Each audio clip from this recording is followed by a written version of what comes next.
Hello everyone, আসসালামু আলাইকুম। Welcome to Nasima's kitchen. আজকে আপনাদের সাথে শেয়ার করছি চিকেন স্যান্ডউইচের রেসিপি। এর জন্য প্রথমে আমি এখানে নিয়ে নিয়েছি 500 গ্রাম মুরগির মাংস। এখানে আমি মুরগির ব্রেস্ট পিস ইউজ করেছি। মুরগির মাংসটা আমি সামান্য লবণ এবং গোলমরিচ দিয়ে সিদ্ধ করে নিয়েছি। এবার কাঁটা চামচের সাহায্যে ছাড়িয়ে নিচ্ছি। এরপর আমি সেই শ্রেডেড চিকেনগুলোকে একটি বোলে নিয়ে নিচ্ছি এবং এতে অ্যাড করছি হাফ কাপ মেয়োনিজ। এরপর অ্যাড করছি স্বাদ মতো ব্ল্যাক পেপার পাউডার। এরপর ভালোভাবে মিশিয়ে নিচ্ছি। এবার পেঁয়াজ কুচি এবং গাজর কুচি দিয়ে আলতো হাতে মেখে নিয়েছি। এরপর এতে অ্যাড করছি স্বাদ মতো লবণ এবং আবারও মিশিয়ে নিয়েছি।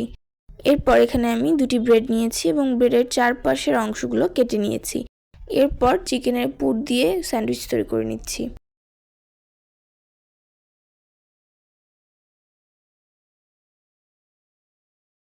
একই প্রসেসে আমি সবগুলো স্যান্ডউইচ তৈরি করে নিয়েছি এবং স্যান্ডউইচগুলোকে আমি সামান্য বাটার দিয়ে ভেজে নিয়েছি।